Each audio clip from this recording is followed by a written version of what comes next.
Good evening, NJ.com viewers. I am Brendan Prunty here with Darryl Slater. We will be your Seahawks beat writers for the week. And Darryl, Seahawks came to town. They landed just a little after 7 o'clock, and they made their way here to Jersey City. There was some, I think, Seahawk vuvuzelas going on. Yeah, the horns.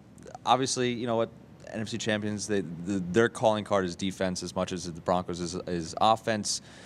You were at the Richard Sherman podium. Obviously, there was a lot of stuff going on from his comments last week. What sort of transpired there? Yeah, he had some interesting things to say, sort of about the fallout from his comments after the NFC Championship game. Very bombastic, obviously, yeah. and he got some racially charged feedback from that. And he said, was sort of asked a question along these lines if he thought that those comments and the feedback he got really kind of maybe helped reopen a dialogue about the race. And he actually offered a really thoughtful answer. He said he thought it did, and that sort of was a positive thing to come out of that. Right. He also talked a little bit about that matchup with Demaryius Thomas, which will be a fascinating one. And the two of them are actually pretty good friends. Yeah. Oh, yeah. That's the thing is we even heard Pete Carroll, comment, this is a dynamic offense, and it's certainly going to be a challenge. And the one thing that everyone sort of kind of forgets about it is the Seahawks offense. And obviously, I was here today with Russell Wilson, and one of the things that everyone has said is that he's sort of the perfect guy for the situation. Yeah. Even though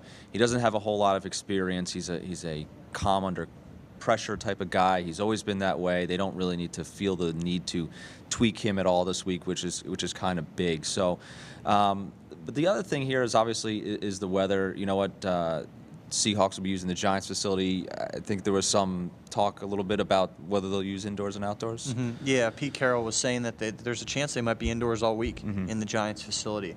Obviously, we have a vortex of sorts that's been in the area, So the one thing about the Jets facility for the Broncos, they do have an indoor facility there, but it's not heated at the Jets. Yeah. So as those of us who've covered the Jets well know, you really have to wear your coat in there when you go cover those indoor Jets practices in the winter. So maybe that simulates the cold a little bit for the Broncos, even if they're inside. Yeah. So we'll see what impact. I know the Seahawks facilly there's no heat in there.